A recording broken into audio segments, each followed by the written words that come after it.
तारकं गुरुं भानु सरस्वती प्रणदादौ सर्वकार्यार्थसिद्धये मातृदेव भव पितृदेव भव आचार्य देव भव अतिथि देव भव सर्वेभ्यो देवेभ्यो ब्राह्मणेभ्यो नमो नमः। रघुवंशनाथं कारुण्यरूपं करुणाकरन्दं श्रीरामचन्द्रं शरणं प्रपद्ये।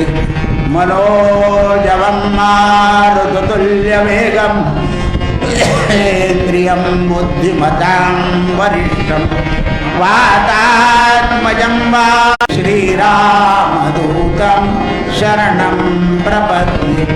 कृष्णाय वासुदेवाय हरये परमात्मने प्रणतक्लेशनाशाय गोविन्दाय नमः। गोविन्दा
होईल. या संकटाला बंद होण्याला दुसरा उपाय नाही. अनेक अहंकारी लोकांचा अहंकार परमात्माने जिरवला आहे. आपल्या हातात फक्त एवढंच आहे की भगवंताचं नाम संकीर्तन करणं. तर आज प्रामाणिकपणे मुक्त कंठानं शुद्ध मनानं विचारशील बुद्धीनं आणि पावित्र्यानं रामकृष्ण हरीचा जप करा. हे संकट नक्की दूर होईल. रामकृष्ण हरी जय जय.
भगवंताच्या कृपा प्रसादात आज भगवंताच्या जन्मोत्सवाचा राम मंदिर पोलीस संस्थान सालाबादाप्रमाणे याही वर्षी राम जन्माचा उत्सव मोठ्या आनंदानं साजरा करत आहे. पण या उत्सवामध्ये परमात्म्याला एकच विनंती आहे की जगात विश्वशांती स्थापन कर. आता विश्वात्मके देवे येणे वागयते. काय करायचंय तर दुरितांचे दिन जाओ विश्वस्वधर्म सूर्ये पाहू जो देवांची लतोते लाभो. म्हणजे सिलेंडर पण पेट्रोल पण डिझेल पण सगळं खरं जो जो इच्छील ते मागे नाही देवाचं. मग याकरता आता काही उपाय उरलेला नाही. तर भगवंताला शरण जाणं हा, पण शरण जाताना कोणाच्या मार्फत शरण जायचं हे समजलं पाहिजे. जसं कलेक्टरला भेटायचं असेल तर कलेक्टरच्या पीएला आधी सांगावं लागतं की साहेबांचा वेळ द्या. तसं तुम्हाला संताला सांगावं लागेल. संताविन नाही प्राप्ती ऐसे वेद देती काय. म्हणून महाराज तुम्ही संत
संत माय बाप कृपावंत कायम्यापतीत कीर्ती वाणू. संतांच्या जवळ किंवा देवाच्या जवळ मी कोणी मोठा आहे असं म्हणून जायचं नाही. जे मार्ग दाखवून दिलेला आहे ना त्याच मार्गानं संताकडे आणि देवाकडे जायचं. संतांकडे देवाकडे जाण्याचे, देवाकडे जायचं असेल तर आधी संताकडे, पण संताकडे जाताना मी कोणी आहे असं समजून जायचं नाही आणि त्राट जायचं नाही. असं आता कसे जाता लोक पाहिले तुम्ही, नेहमी नम्रता भाव पाहिजे. आपण संतांनाही भेटतो, देवालाही भेटतो, पण जो भाव आहे तो मात्र आपल्या येत नाही. हा आपली ओळख आहे रे, आपलं वजन आहे असं आहे. नम्र भाव आला पाहिजे. जोपर्यंत भाव नम्र येत नाही, जसं व्यवहारामध्ये भाव स्थिर नसला तर लोक मोर्चे काढतात. भावाला स्थिर करावं लागतं. काही वेळा शेतकऱ्याला पैसे द्यावं लागतं, काही व्यापाऱ्याला पैसे द्यावं लागतं, काही शेतकऱ्याला द्या, असं करत करत स्थिरता येते. तसं आपण देवालाही नमाचं आणि संतालाही नम्र झालं. नम्र झाला भूता केले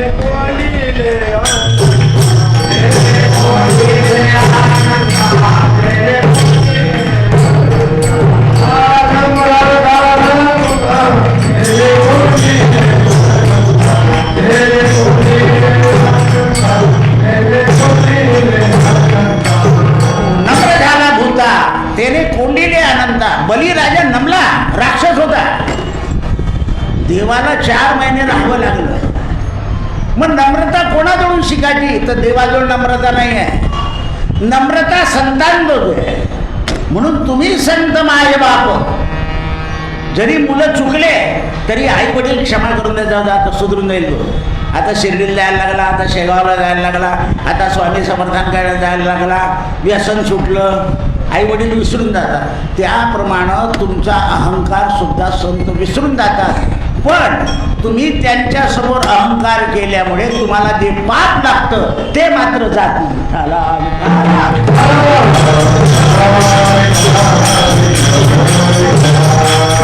म्हणून तुकाराम महाराजांचा एवढा अधिकार असल्यावर सुद्धा मी पतित कीर्ती काय वाणू, स्वतःला काय म्हटलंय? पतित म्हटलंय.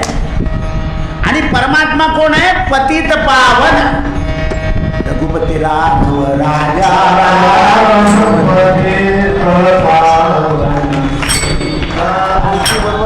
रघुपती राघव राजा पतित पावन.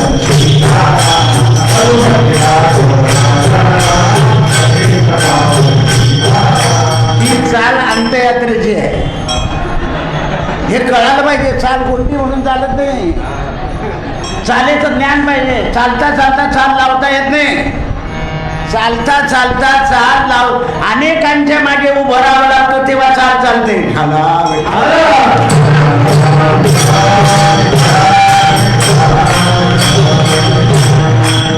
ते भजन त्यावेळेला म्हणायचे, पण चाल वेगळी करायची. आणि कीर्तनात भजन म्हणायचं, चाल वेगळी करायची. ठाला विठ्ठला.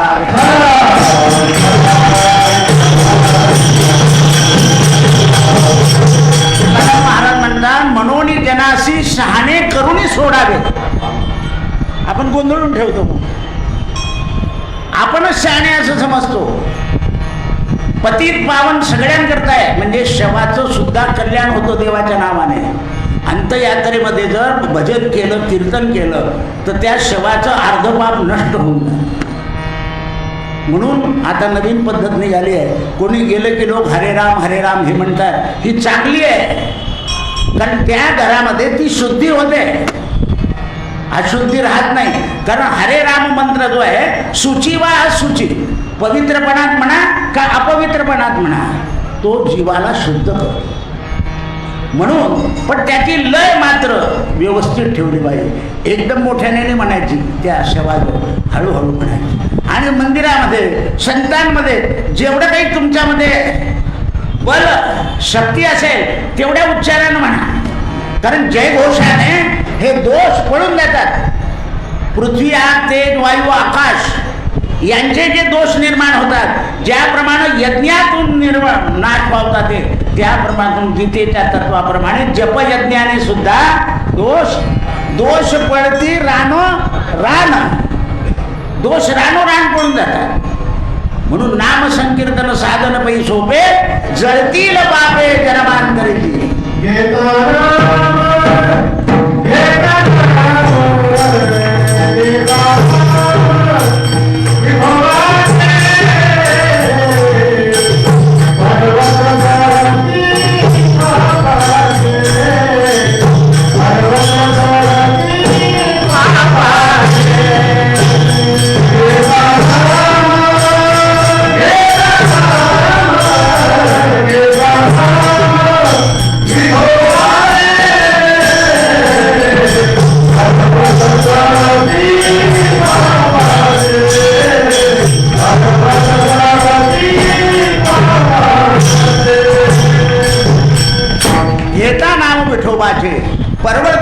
परवर्ती पापाचे पर्वत जे आहे ते जळून भस्म होतात. कसं तृणाग्निमिळे समरस झाले, तैसे नामे केले जपता हरी. तसं हे भगवंताचं नाम आहे, सगळ्या पापाचा नाश. पण संताला शरण गेलं पाहिजे, संतांच्या चरणाजवळ नम्र भाव ठेवला पाहिजे. मी मोठी नोट ठेवतो म्हणून माझा अधिकार जास्त आहे असा मनात भाव ठेवायचा नाही. मी समर्पण करतोय. एक लक्षात ठेवा, लोक दान धर्माचा घोटाळा करतात. लोकांना दान कोणाला द्यावं हे समजत नाही. जसं जावायला किती दान दिलं तर तो एखाद दिवशी फजित करतोच तो. म्हणून ते दान महत्वाचं नाही आहे. ते दान तुमच्या मुलीच्या सुखाकरता आहे. पण जे दान तुम्हाला उपयोगाला येतं त्याची नाव ऐका. पहिली दानाची अधिकारी आई आहे, दुसरे वडील आहे, तिसरे तुमच्याकडे येणारा पुरोहित आहे, आणि चौथे संत आहे, पाचवी गाय आहे. लक्षात ठेवा, यांच्या दानाने तुम्हाला आयुर्बल यश कीर्ती मिळेल. बहिणीला धर्म आहे, बहिणीला देणं धर्म आहे, दान नाही. शेजाऱ्याला देणं धर्म आहे, आंधळ्याला देणं धर्म आहे, पांगळ्याला देणं, रिमान होमला देणं धर्म आहे, दान नाही. लक्षात ठेवा. तुम्ही अंधश्राद्धेमध्ये वृद्ध आश्रमामध्ये श्राद्ध करताना म्हणता दान दिलं, तो धर्म आहे. आंधळ्या पांगळ्यांना देणं धर्म आहे, आणि पवित्र आणि योग्य व्यक्तीला देणं दान आहे. लक्षात आलं पाहिजे. गंगेच्या स्नानानं शरीराची शुद्धी होते, पण नामस्मरणानं मात्र अंतःकरणाची शुद्धी. प्रथम ते अंतःकरण शुद्ध. म्हणून संतांजवळ जर जायचं असेल तर अंतःकरण शुद्ध करून गेलं पाहिजे. आणि अंतःकरण शुद्ध करून गेल्यावर त्यांच्याजवळ बसल्यावर जेवढं जप होईल, किंवा त्यांच्याकडे पाहत राहिले तुम्ही, साईबाबाकडे, गजानन महाराजाकडे, स्वामी समर्थाकडे, किंवा हल्ली वर्तमान स्थितीत असलेल्या संतांकडे जरी पाहिलं तरी पाप नाश पावतो. कारण त्यांच्या स्वरूपामुळे आपल्या दृष्टीतले दोष नष्ट होतात.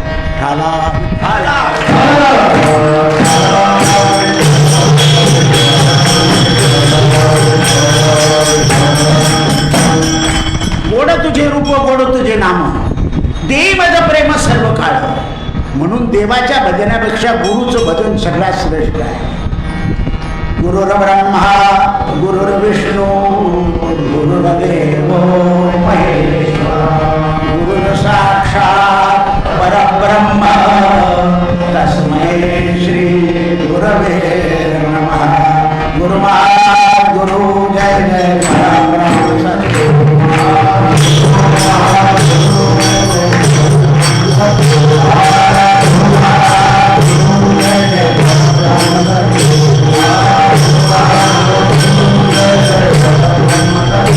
Jai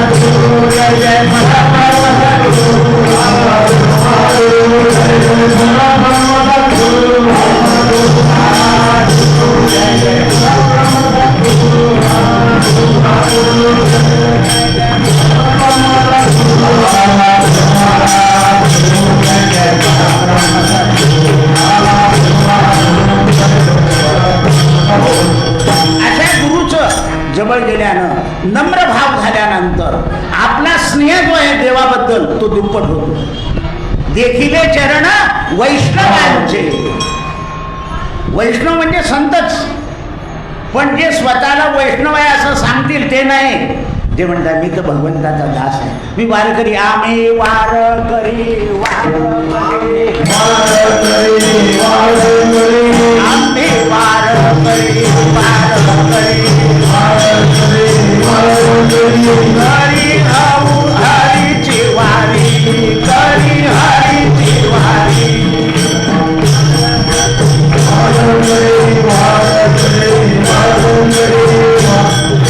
करू हरीची वारी, करू हरीची वारी, करू हरीची वारी. आणि वारकरी वारकरी करू हरीची वारी, असा तो हरीचा दास आहे.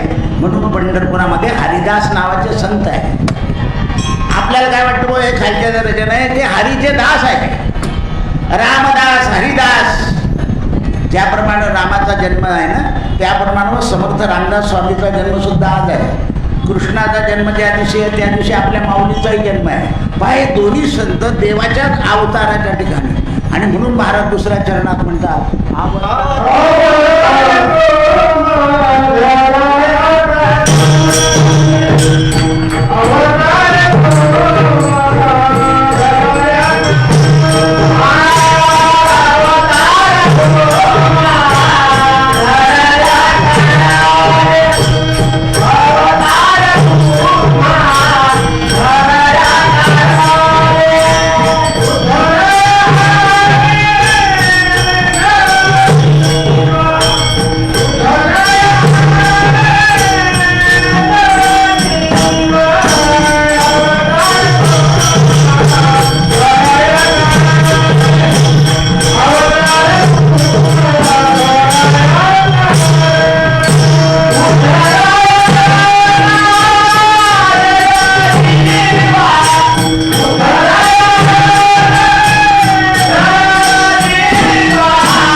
जगावर काम आणि लोभ या दोन तत्वामुळं काय होतं. या दोन तत्वामुळं जगामध्ये अस्थिरता निर्माण होते. लोभ आणि काम. लोभ आणि काम हे जेव्हा अस्थिरतेमध्ये येतात तेव्हा समाजामध्ये क्रोध उत्पन्न होतो. एषा कामक्रोध. आणि क्रोध निर्माण झाला की समाज विस्कळीत होतो. नुसत्या थोड्याशा बोलण्यावरून मारामारी, ठोकाठोकी, खून कशामुळे झाला? क्रोधामुळे. आणि हे काम आणि क्रोध आणि लोभ हे नेहमी काय करतात? समाजाची विपरीत अवस्था निर्माण करतात. म्हणून अतिलोभ तो क्षोभ नाना विकारी. अतिलोभ तो क्षोभ नाना विकारी. अतिलोभ हा क्षोभ करतो आणि त्याच्याने नाना विकार निर्माण होतात. आणि विकार निर्माण झाले म्हणजे समाजामध्ये दैन्यवाणी परिस्थिती निर्माण होते. आज जशी झाली आहे की आई वडिलांना मानायचं नाही, आई वडिलांना वागवायचं नाही. आणि म्हणून तुमच्याजवळ आलेली संपत्तीचं तुमच्याजवळ समाधान नाही. कारण तेव्हाच समाधान होईल की तुम्ही योग्य व्यक्तींचा सांभाळ कराल. त्यांच्या तुमच्या मिळालेल्या द्रव्यातलं बऱ्याच अशा सुद्धा आहे, सासूची पेन्शन वापरत पण आपल्या नवऱ्याचे पैसे वापरत नाही. असा ना थोडे वापरून टाकतं सासऱ्याची सगळी पेन्शन. का? त्यांचं राहू द्या, उरलं तर ते तुम्हालाच देणार आहे. एवढंच आहे, ते तुमच्या नावावर ठेवत नाही, नातवाच्या नावावर ठेवतात.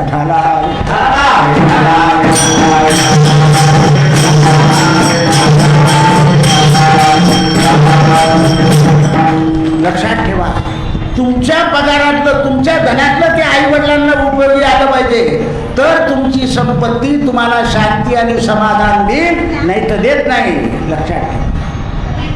तुम्ही शांती करता पिरॅमिड लावून राहिले, नारळ, लिंबू, भोरा, काय काय वस्तू विकत मिळतात बाजारात, काही त्याचा परिवार नाही आहे, त्या वस्तूने काही होणार नाही.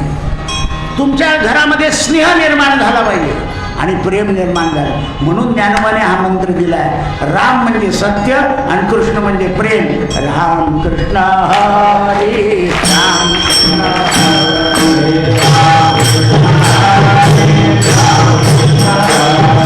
राम राम कृष्ण हरे राम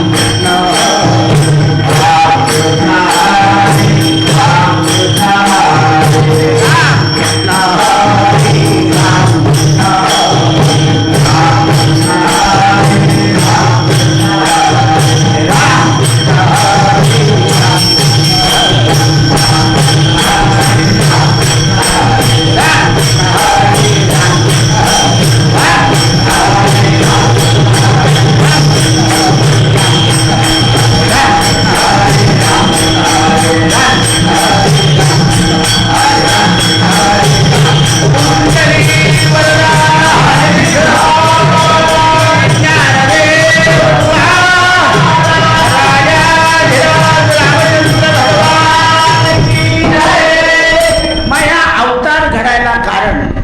जाताना गणपतीच्या मागून जात जा, म्हणजे माणसाच्या डोक्यावर हात ठेवायची गरज नाही पडणार. गणपतीच्या मागून रस्ता आहे, तिकडे जायचं. काय कारण झालं तर एकदा भगवान वैकुंठामध्ये बसले असताना भगवंताला वाटलं की जगामध्ये काम आणि क्रोध याचं शिक्षण देण्याकरता आपणच गेलो पाहिजे. आपण गेल्याशिवाय लोभाचं आणि कामाचं शिक्षण जगात दिलं जाणार नाही. म्हणून भगवंताने एक दिवशी लक्ष्मीला दुपारी असं सांगितलं की मला झोपायचं आहे. देव दुपारी झोपत नाही, जो मनुष्य दुपारी झोपत नाही तो देव.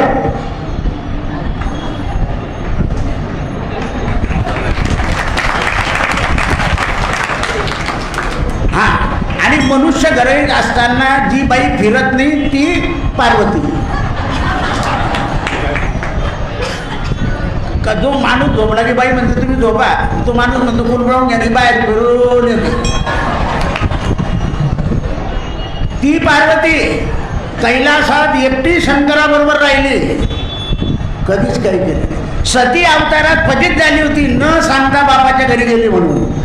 मागच्या अवताराचं ज्ञान होतं म्हणून पार्वती अवतारात सावध राहिली. लक्षात ठेवा, संतांचे आणि देवाचे चरित्र ऐकून सावधान व्हायचंय, नाही तर दरवर्षी कीर्तन होणार, लोक येणार आणि जाणार. याच्याने समाजातली घडी बसत नाही. कीर्तनाचं चिंतन झालं पाहिजे. चिंतनाची जोडी हाच लाभ घडो. आणखीन देवाला म्हणायचं की देवा तुम्ही माझ्या चित्तात बसा आणि माझ्याकडून चिंतन करून घ्या. आईसाहेब लक्ष्मी म्हणे मी येते फिरून, म्हणे तू आता फिरच. देव गेले झोपून. जय विजय यांना बोलवलं, हे जे द्वारपाल आहे ना यांना बोलवलं.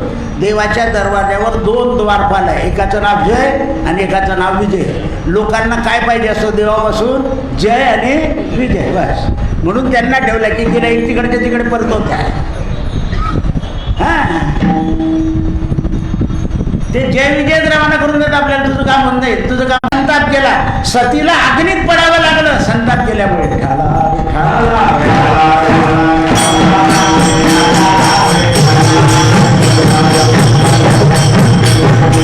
असे प्रसूतीच्या वेदना तुम्ही सहन करताना, मुलाकरता मुली करता, त्याप्रमाणे प्रपंचातले अपकीर्ती कीर्ती ही सहन करायची. सहन करण्याची शक्ती आली पाहिजे तुमच्या अंगामध्ये. कारण तुम्ही सहन कराल तरच घर चालेल. आज सहन करत नाही म्हणून 6 महिन्यात दुसरं लग्न. आणि आणखीन ज्योतिषाला म्हणायचं तुम्ही बरोबर नाही पाहिजे. आता तुझी मुलगी वागत नाही तर त्याला ज्योतिष काय करेल? हा, प्रत्येक बाई आणि माणसाचा असा आशीर्वाद द्या की चांगली सून मिळाली पाहिजे. म्हटलं फॅक्टरीत खराब आहे तर मग सून कुठून येईल? होईल, द्रव्याचा होईल आणि शरीराचा ऱ्हास होईल. सिलेंडर घ्यायला गेल्यानं मनुष्य हातकाटेकडून पडलाय. वय वर्ष 32. काय होत आहे लक्षात द्या, आक्रमण रोगाचं लवकर होत आहे. आपण सावधान नाही, सावधान राहा. हे शरीर दुर्लभ आहे. आईसाहेबांनी सांगितलं की तुम्हा जय विजयांना मी इथे राहूच देणार नाही. सुनेचं मन असलं तरच सासू सासरे घरात निभू शकता, नाही तर काही गरज नाही.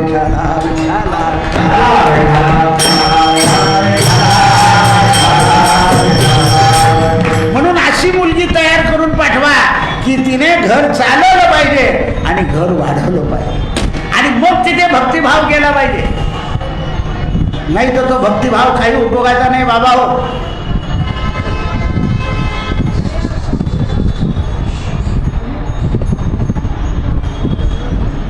तो भक्तिभाव काही उपयोगाचा नाही. आणि म्हणून भगवंताने सांगितलं जय विजय लक्ष्मीला आत सोडा. लक्ष्मी देवाशी भांडल्या. पैसा हा नेहमी भांडतोच, पैशाकरता भांडावं लागतं. लक्ष्मी अशीच आहे, भांडण उत्पन्न करते. आणि म्हणून तिला तिच्या स्वरूपाचं अनुसंधान समजून म्हणे बघ हळू बोल, हे वैकुंठ आहे. काय वैकुंठ? या घरात माझा अपमान, मी राहणार नाही. म्हणे राहणार नाही तर जा. ह्या दोघांचं भांडण चालू असताना संरक्षणानंद सनतकुमार संत आले आणि या जय विजयांनी काय केलं, महाराज थांबा. ते म्हणे वैकुंठामध्ये संताला मज्जा, जा, तुम्ही आमचा अपमान केलाय वैकुंठात, म्हणून जय आणि विजय तुम्ही दोन राक्षस व्हा. लोभ अवतार, काम अवतार. काम अवतारामध्ये रावण कुंभकर्ण. म्हणजे सनक सनानंदांनी जय विजयांना श्राप दिला. आपण सुद्धा जय विजया करता बऱ्याच लोकांचा अपमान करतो, कोणाचं धन घेतो, आणि शेवटी आपल्याला सुद्धा असं दैन्यवाणी जीवन जगावं लागतं.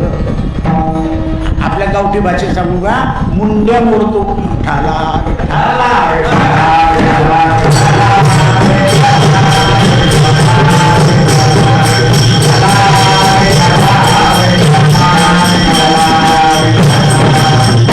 आज इथं सासऱ्याचीच मोडायला प्रयत्न करतो आपण. द्या द्या द्या, मागायचं नाही. अशी मुलं तयार झाली पाहिजे की मला नया पैसा नको, आम्ही साधारण लग्न करू. असा समाज घडवा, असा मुलगा घडवा, अशी मुलगी घडवा. काय प्रदर्शन, अंग व्यंग उपांग सगळं नाश. लोक नाव ठेवतात. तुम्हाला वाटतं की लोक नाही काय दांगडो आहे, अरे दोन घात घाल चला चालले जात आहे लोक. आशीर्वाद द्यायला कोणी उभं नाही आहे आणि तुम्हाला घ्यायला वेळ नाही आहे. घेई थोराचे आशीर्वचन तया मानवा होय कल्याण. तया मानवा होय कल्याण. त्या मानवाचं कल्याण होईल. म्हणून रावण आणि कुंभकर्ण हे अवतार सत्ययुगामध्ये, त्याच्या आधी हिरण्याक्ष आणि हिरण्यकश्यपू हे दोन अवतार झाले लोभाचे, आणि कामाचे अवतार झाले रावण आणि कुंभकर्ण. काम आला की आळस आलाच. कामाच्या उपभोगामुळे आळस आणि प्रमाद वाढत जातो. आणि म्हणून महाराज तिसऱ्या चरणात म्हणतात, काय म्हणतात,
जन्मा धराया कारण जड जीवा तारण. आता जड जीव म्हणजे काय, तर जड म्हणजे लोभी आणि कामी, याला जड म्हटलंय. हे आपलं स्पंज असतं ना, त्याला पाण्यात बुडून असं ठेवून द्या. जास्ती पाणी असेल तर ते त्याच्यातून टपकेल, आणि जर प्रमाणशीर पाणी असेल तर ते टपकणार नाही. मग ते पाण्याकरता आपल्याला काय करावं लागतं, त्या स्पंजला बोट टोचावं लागतं. बोट टोचलं की पाणी पाझरतं. तसं लोभी माणसांना पैशाचा विषय काढा की ते इतके रमून जातात, मंदिरात सुद्धा त्या गप्पा ठाला.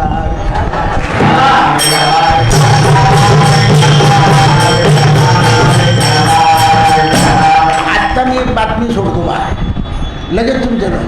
आज सोनं लाख रुपयाने उतरलं. अरे कधी सकाळीच कळलं असतं तर घेऊन आलो असतो. लगेच ते लोभ जो आहे ना, तो लगेच टपकायला लागतो, लगेच टपकायला लागतो. सिलेंडर ताबडतोब मिळतंय म्हणतात. असं म्हटलं की अरे फुकट आलो, पण रामनवमीला सिलेंडर घेऊन आलं असतं तर संध्याकाळी राम पळून जातो हे म्हणतात. कारण हा लोभ असा आहे की माणसाला पाझरतो. म्हणून नुसतं हा माणूस कसा आहे, परीक्षा पाहावी आली. आता तुम्ही फसून राहिले. लॅपटॉपवर ऑर्डर आली की कोणी लाख रुपये गेले, कोणाचे 2 लाख गेले. मोहामुळे फसताय. थोडं सावधान घ्या, थोडं विचार करा, कोणाचा सल्ला घ्या आणि मग फसा. कारण तो सल्ला देणारा त्या फसल्यातून काढेल तरी आज लोक निघत नाही आहे, अटकून जात आहे. विचार करा, या लोभानी मुलानी पापानी, या लोभाच्या मुळांनी पाप तयार होत आहे आणि समाज दुःखित होत. लोक काय म्हणतात, मुंड्या मुंड्या म्हणून गेले, लगेच लोक बोलतात. दुसरा पर्याय योजना आहे. म्हणून वाढावया सुख. जर तुम्ही लोभ आणि काम मर्यादित ठेवला तर तुमच्या घरात सुख राहील. वाढावया सुख. भक्तिभाव धर्म, मातृभक्ती, पितृभक्ती, पतिभक्ती, पत्नीभक्ती नाही की तू दिवसभर काम करते, थांब मी तुला मदत करतो. आता पेपरात आलाय की माणसांनी सुद्धा घरातले कामं आलंय. तेव्हा कसं आजू आलं.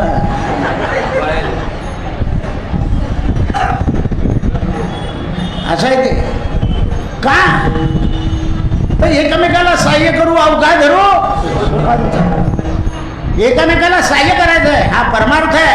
धर्मेच अर्थेच कामेच नाथ चरामी नाथ शपथ घेतली आहे, पण त्यात काही विशेष नाही आणि तो काही कमीपणा नाही. मग शेतकरी पेरतो, शेतकरी नागा घाबरतो, बाई पेरते, दोघांचे कामं चालत आहे. बाई न्यारी घेते, शेतकरी डोक्यावर घागर घेऊन येतो पाणी. शेतकरी समान काम करतो पत्नीबरोबर आणि शेतकऱ्याबरोबर पत्नी समान. सैनिक तिथे एकटा राहतो, सैनिकाची बायको घरी एकटी राहते, दोन्ही समान आहे. जय जवान जय किसान मोठ्यानं म्हणा. आणि आज हे जगात दुःख आहे दोन्ही. असं आहे. त्याचं कारण एक आहे, समान कामं करतात. अपवादात म्हणजे एखादी गोष्ट असेल तर तो सोडून द्या, पण त्याही स्त्रीच्या जीवनामध्ये त्याग असतो. आपण मागच्या वर्षी पहा, एक जवानाचं लग्न झालं आणि दुसऱ्या दिवशी त्याला बॉर्डरवर जावं लागलं, तर ती नवरी सोडायला आली आहे तरी तो आनंदाने असं करतोय, तिला येतो मी, परत येईल का गॅरंटी नाही आहे, काही होईल तर, पण तरी ती आनंदाने हात देते. म्हणून दोघांमध्ये त्याग आहे आणि इथे दोघांमध्ये कष्ट आहे आणि म्हणून दोन्ही हे श्रेष्ठ आहे. कष्ट आणि इथे त्याग. त्याग आणि कष्ट हे माणसाला सुख. वाढावया सुख भक्तिभाव धर्म. आणि मग भक्तिभाव धर्म होतो. आणि काय करायचं आहे तर महाराज म्हणतात, माझ्या विठ्ठलाचं नाव घ्या. कुळाचार नाम हो वाचो. तुम्ही रामाचं घेतलं, कृष्णाचं घेतलं, गोविंदाचं घेतलं, कोणाचंही घ्या, पण नाम घ्या. कारण नाम काय करतं, जड जीवांचा उद्धार. जड म्हणजे काम आणि लोभ याच्याने जे त्रस्त झालेले आहे त्या जीवांचा उद्धार करायचा. आणि म्हणून महाराज म्हणतात, तुका म्हणे तुका म्हणे बोला रंगनाथ हाके तुका म्हणे बोला रंगनाथ हाके तुका म्हणे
वैकुंठामध्ये क्रोध म्हणजे कठीण आहे. आणि म्हणून महाराज प्रमाण देत आहे चंदनाचे अंगी गुण. आता हे सनक सनानंद म्हणजे भगवंताचाच अवतार, ब्रह्मचारी अवतार आहे, पहिला अवतार. आणि हा ब्रह्मचारी अवतार असून वैकुंठामध्ये क्रोध झाला. त्याचं कारण असं आहे की ती भगवंताची इच्छा होती. जेव्हा संत क्रोधतात तेव्हा जगाची इच्छा नसते, ती भगवंताची इच्छा. विश्वामित्र क्रोधले, नाश केला. दुर्वास क्रोधले, नाश केला. परशुराम क्रोधले, नाश केला. संत नाशाच्या वेळा क्रोध करतात आणि देवा करतात आणि जगाला, म्हणून जगाच्या कल्याणा संतांच्या विभूती देह कष्टभीती परोपकारे. काय करतात तर परोपकार. तर परोपकार हे पुण्य आहे आणि परपीडा हे पाप. व्यासांनी थोडक्यात सांगितलंय परोपकार करा. मग का हो आई बापांना वागवणं हे कर्तव्य रूप परोपकार नाही तर काय आहे. मग आम्ही तिथेच का कमी पडतोय. एवढं नाही तर माझ्या समोर ज्योतिष विचारताना मुलीची आई विचारते का हो म्हणे बाबा तुम्ही रिटायर झाल्यावर पुण्याला राहायला जाणार आहे का. तो का त्याच्या पोराजवळ नाही जाणार तर कुठे जाईल असं तोंडावर. मी म्हटलं बाई मी तुमचं मुहूर्त काढून देत नाही. म्हणजे का बरं, मी मायबापांना सांभाळणारा सांगणारा बुवा आहे, तू माझ्याकडे थांबवू नको. अशा लोकांच्या मुहूर्ताची मला सवय. तुम्ही तुमचं इथं असेल तर मुळी जीव नका. कारण हा धर्म मातृदेव भव पितृदेवावर अवलंबून आहे. जो तुम्हाला गुरु देतो ना त्याने तुम्हाला विचारलं पाहिजे की आई बाप वागवता का नाही, पण तो बुवा विचारत नाही. तो म्हणतो की रेक गोळा करायचे, आपल्याला काय करायचं आहे. समाज सुधरवायचा नाही आहे. जर माझे बाबांना वागवत नसेल तर माझा महामंत्र मिळणार नाही तुम्हाला. पण तुमच्या गुरुनी विचारलं का तपास करा, नाही विचार. तुम्हाला विचारायला पाहिजे तुम्ही काय करता. जर तुम्हाला पहिले विचारलं नाही, ज्ञानेश्वरीमध्ये असं लिहिलं आहे, जे का माता पितरे सकळ तीर्थांची धुरे. सगळ्या तीर्थाचं धूर जर आईबाप आहे तर मग ते तुमच्या घरात नसेल तर आमचं नाम काम कसं करेल. कसं नाम काम करेल. अर्ध्या लोकांनी वाजवलं म्हणजे अर्ध्यांना पटत नाही ते असं आहे. तरी अजून 1% कमी आहे, कारण ते पटणार नाही. आणि म्हणून 40 वर्ष झाले अनुग्रह घेतला तरी वाईट स्वप्न पडतात, चांगले स्वप्न पडत नाही. ठाला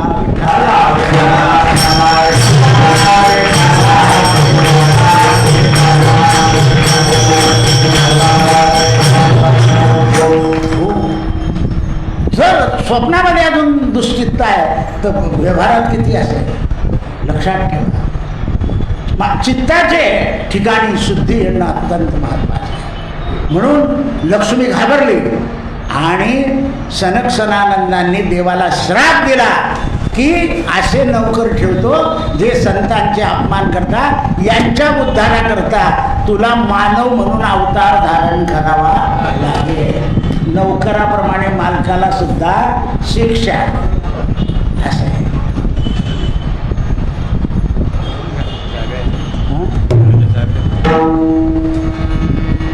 कोणाच्या घराच्या चाब्या सापडल्या आहे, घरी गेल्यावर पंचायत होईल तर संतोष मामा बसले इथे, टोपी घातलेली आहे त्यांनी, तर त्यांच्याजवळ जाऊन चाब्या घेऊन या. म्हणून पहा संस्थान किती काम करतं पोलीस खात्याचं असल्यामुळे. लक्ष द्या काय संस्थांचं काम आहे. सापडलेली चाबी आत्ताच तुम्हाला सांगितली आहे की ह्याला म्हणतात देऊळ. लगेच एक पाहून या आपली आहे का नाही घरची, हारली असेल तर पत्ता दिलाय लक्षात ठेवा. कार्य बघा. आणि तुम्ही जाताना केळीचे खांब मोडून टाकता, त्याच्यात प्रसाद बांधता, कोणी पान ताणतं, कोणी पाळणा ओढतं. कसं वागलं पाहिजे लक्षात ठेवा. हे शिस्तीचं मंदिर आहे इथे. आणि किती कडक बोलतोय बुवा. मला मी कपडे काढल्यावर इतकं कडक बोलत नाही. हे कपडे घातले की ते अंगात येतात की समाजाला सांग. आता समाजाला सांग. समाज विखरलाय. समाज शब्दात 4 शब्द आहे. स म्हणजे सत्वगुण, म म्हणजे मर्यादा, ध म्हणजे धर्म आणि न म्हणजे निष्ठा. जिथे सत्वगुण आहे, जिथे धर्म आहे, जिथे मर्यादा आहे, जिथे निष्ठा आहे, तिथे समाधान आहे. लक्षात ठेवा. आज सगळ्यांनी मर्यादा ओलांडल्या आहे आणि मला चरित्र सांगत आहे मर्यादित पुरुषोत्तम रामाचं.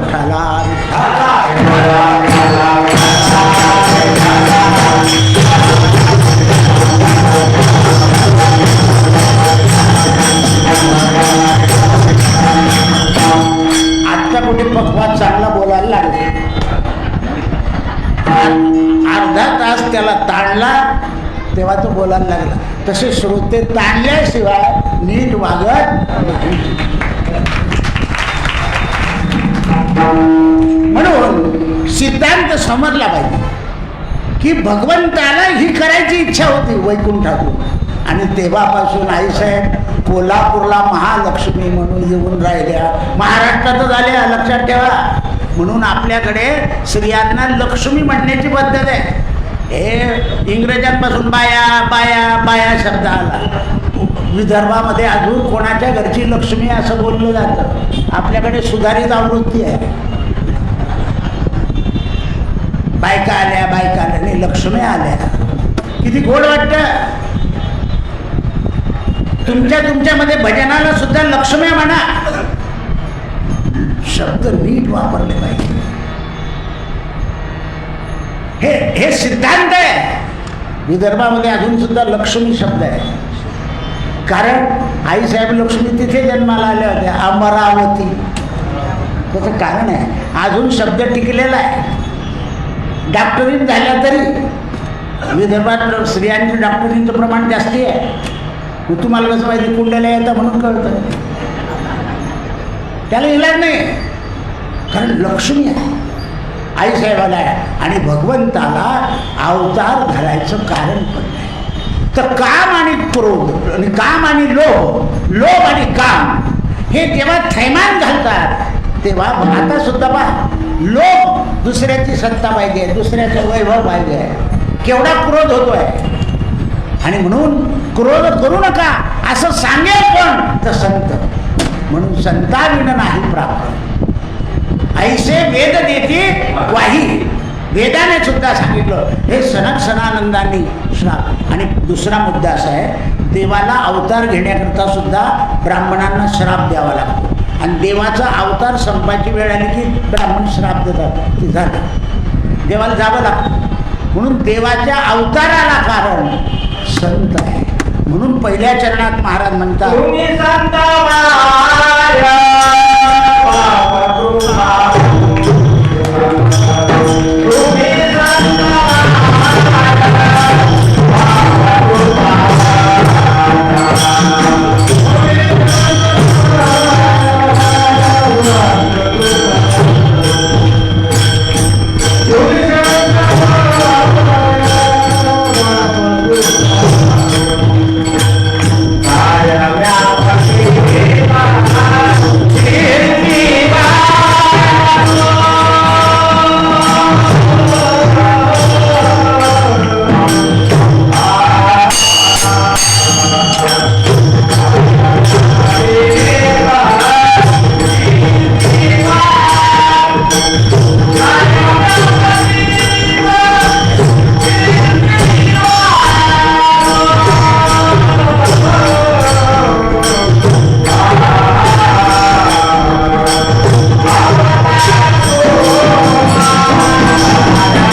संत सूचना. प्रसादवाले मागचं गेट, पुढचं गेट, नगारे घंट्यावाले ठिकाणावर. जाताना पुरुषांची लाईन वेगळी आहे, माणसांची लाईन वेगळी आहे. आता गडबड आहे, ठीक आहे. वरचे लोक खाली उतरल्यावर पाण्याकडे, खालचे लोक वरती येतील. सगळ्यांनी शांततेनं दर्शन करायचं आहे.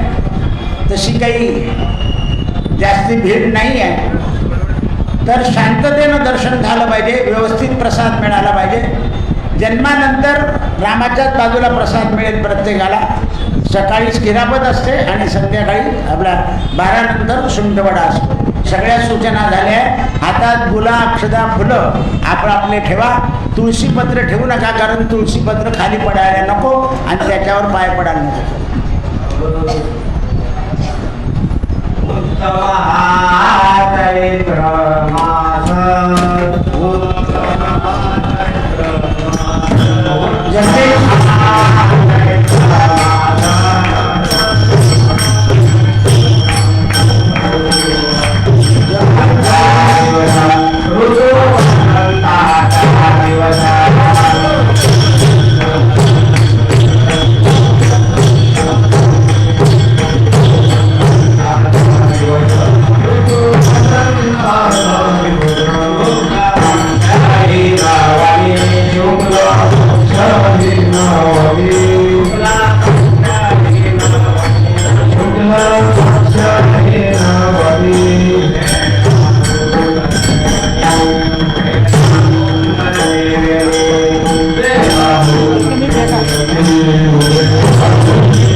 दर्शनाची सूचना लोक बराबर चला.